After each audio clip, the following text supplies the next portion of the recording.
puedan ampliar por algunos otros delitos, como por ejemplo el de tráfico de influencias. En la comunicación estamos en estos momentos con el abogado Andy Carrión, abogado penalista, para que nos explique un poco más los alcances legales de la investigación que ya abrió el Ministerio Público sobre Ciro Castillo por un presunto delito de tráfico de influencias.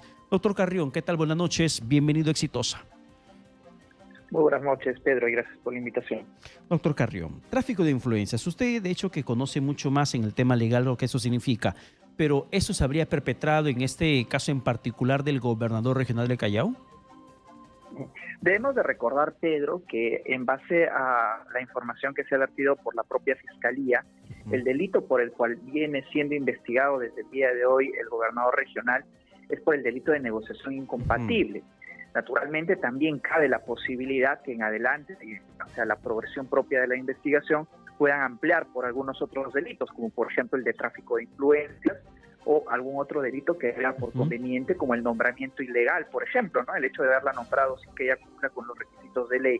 Pero mientras tanto, la Fiscalía ha cumplido con abrir una investigación por el delito de negociación incompatible, que en sus alcances señala el interesarse de manera indebida para favorecer a un tercero. Y esa es la hipótesis especial con la que la Fiscalía ha abierto su investigación. Pero ¿cuál tendría que ser el fundamento de una presunta negociación incompatible en esta situación en particular?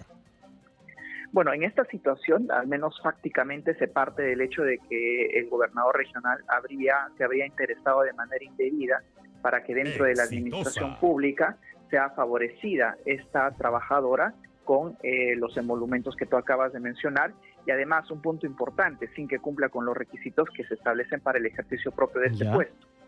Ella estaba trabajando como asesora. Dentro de este cargo que ocupan, ¿no es una prerrogativa de la autoridad del titular de la institución designar a quien mejor le parezca como una persona asesora de su confianza? Naturalmente, el gobernador regional, dentro del escalafón laboral de competencial que existe dentro de un gobierno regional, tiene también la posibilidad de nombrar personas de confianza dentro de el cargo que él está ejerciendo. Sin embargo, también se deben de atener a presupuestos mínimos para el ejercicio de un cargo. Por ejemplo, la disposición de un título, no necesariamente algunos años de experiencia, etcétera, que tienen necesariamente que ser respetados, así sean cargos de confianza, y eso está establecido claramente en el propio reglamento y el manual de organización y funciones de esa entidad pública. Bueno, ella estaba cumpliendo también labores de asistente administrativa, tiene un título de secretaria, y esto no le abre las puertas para que pueda ejercer un cargo mayor como persona de confianza de una autoridad política. Bueno, evidentemente puede tener esa posibilidad, pero el problema surge con el favorecimiento irregular que habría tenido.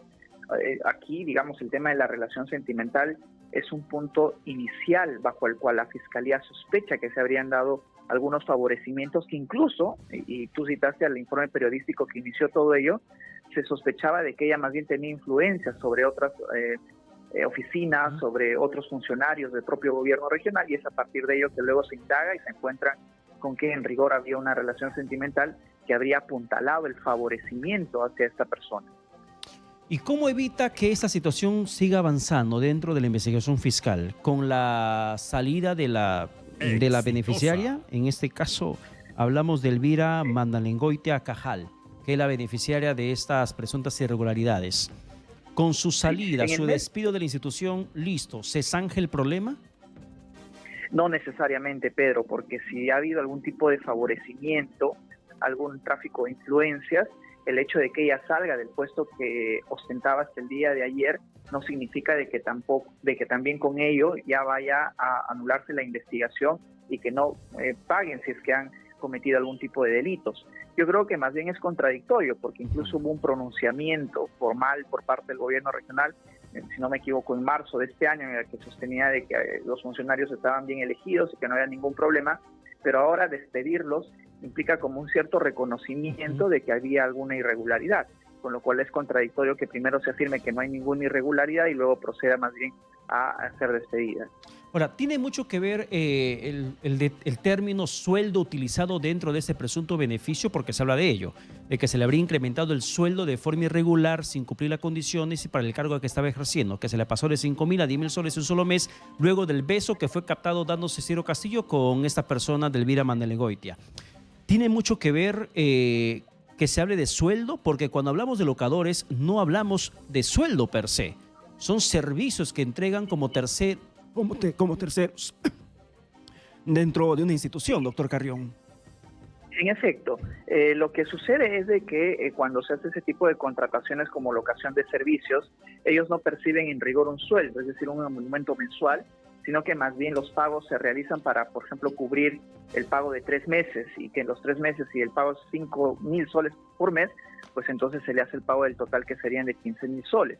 Y eso también salió a explicarlo el propio gobernador del Callao.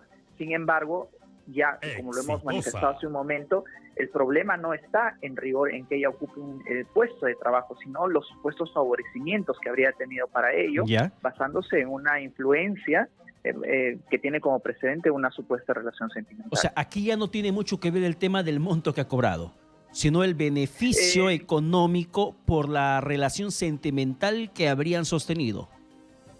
Claro, la hipótesis que está manejando la Fiscalía es de que en rigor aquí habría habido un favorecimiento irregular. Es por eso que ha abierto con el delito de negociación incompatible. Es decir, el funcionario, en este caso el gobernador, se habría interesado de manera indebida para favorecer a esta trabajadora.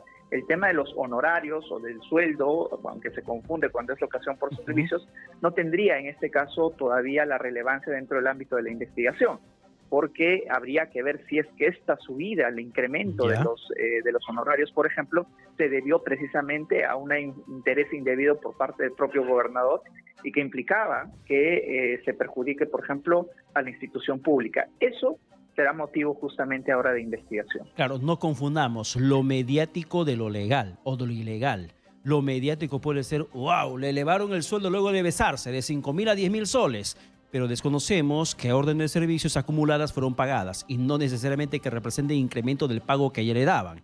En una ocasión cobró 10.000 y en otra ocasión cobró 30.000. No le aumentaron el sueldo, sino que se acumularon las órdenes y le pagaron todas en conjunto.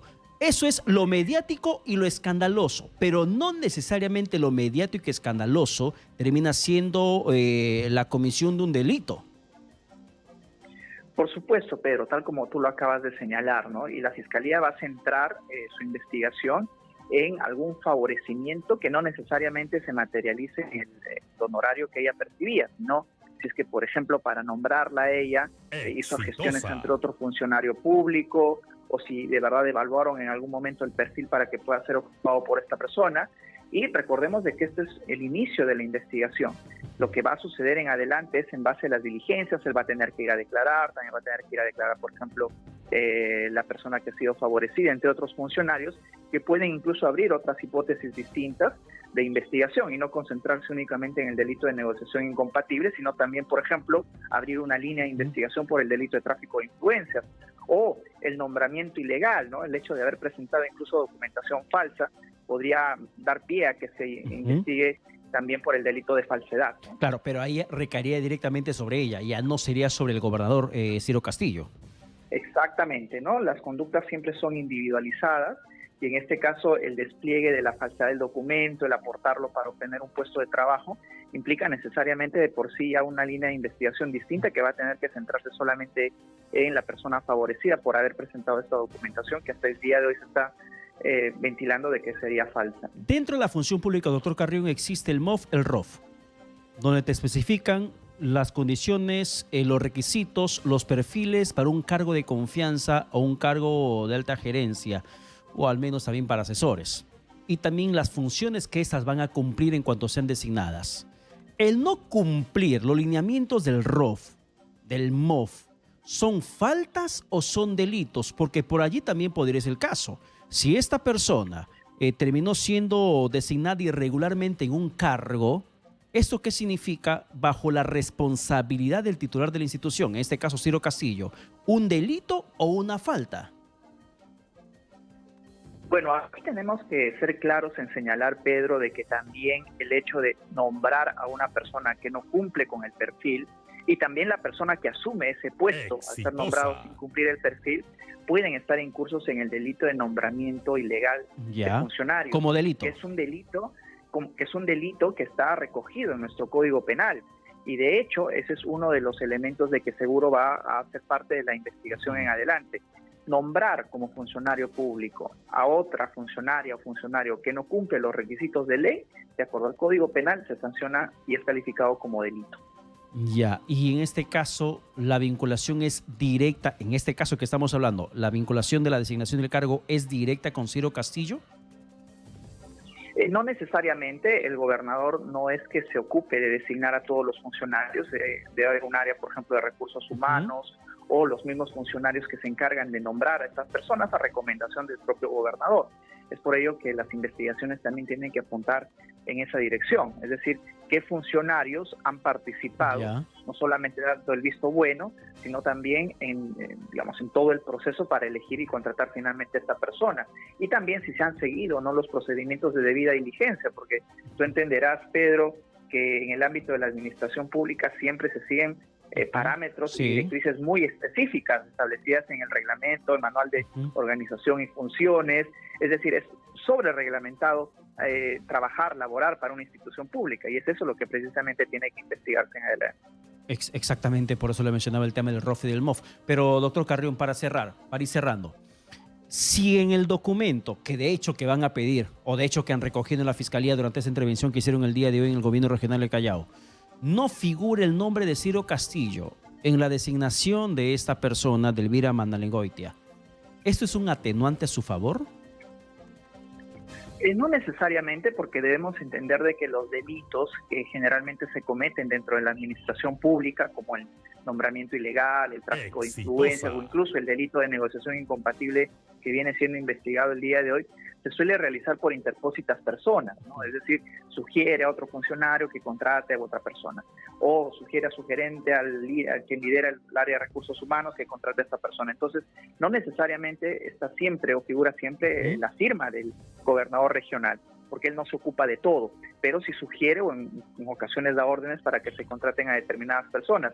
Y respondiendo a tu pregunta, de no encontrarse el nombre del gobernador en todo el proceso de selección, no implica de que eso de por sí ya le enerve de responsabilidad penal, ¿no? Eso es un elemento más que va a tener que tomarse en cuenta, pero en rigor el delito de negociación incompatible aplica a aquel funcionario público que se interesa indebidamente, no necesariamente quien lo nombra directamente, no quien se interese, y ese interés puede verse graficado también en la utilización de terceras personas u otros funcionarios públicos. Porque claro, habida cuenta, es una realidad constante la que los titulares de instituciones no se ensucian, otros se ensucian por él. Otros se ensucian para que finalmente puedan hacer las designaciones irregulares que podrían darse, y en este caso en particular, por eso le preguntaba, si no figura el nombre de Ciro Castillo en ningún memorándum, en ninguna resolución, designando, beneficiando a esta persona, ¿hasta qué punto podría serle favorable para él dentro de esta investigación que va a surgir en su contra, o que ya surgió en su contra? Para terminar, doctor Carrión, ¿usted revisó un poco más de repente las causales de vacancia, suspensión que podría tener Ciro Castillo sobre este caso en particular? Porque este hecho, sin duda alguna, va a ser, se va a intentar capitalizar desde sus opositores en el gobierno regional de Callao. Sí, por supuesto. Siempre en el ámbito de la política va a estar expuesto al gobernador que puedan promoverse, por ejemplo, medidas como el desafuero de la propia función de la gobernación. Sin embargo, debemos de tener en cuenta que ese cargo es un cargo de elección popular y que ha sido elegido directamente por los votantes, con lo cual el procedimiento para proceder a una vacancia no es tan flexible, es mucho más riguroso, mucho más dicto. Por ejemplo, tendría que haber una sentencia condenatoria firme ya en segunda instancia, y este caso lo que ha originado es que recién la Fiscalía tome conocimiento y que el día de hoy recién abra una investigación por el caso incompatible, con lo cual hasta obtener una eventual sentencia condenatoria en el supuesto de ser hallado culpable va a tener que pasar algunos años. Yo diría que hasta cuando termine ya esta función en la gobernación, o incluso más, y que por ahora no sería posible proceder a esa vacancia, porque cuando es el cargo de elección popular, esos tienen que tener al menos como un sustento para esa vacancia la sentencia firme, ¿no? Es por eso que incluso hay otros partidos políticos, incluso de Perú Libre, que había su líder que había sido incluso condenado, no pudo postular, precisamente porque en los cargos de elección popular se pide la sentencia firme. Bien, doctor Carrión, muchas gracias por la comunicación alcanzada.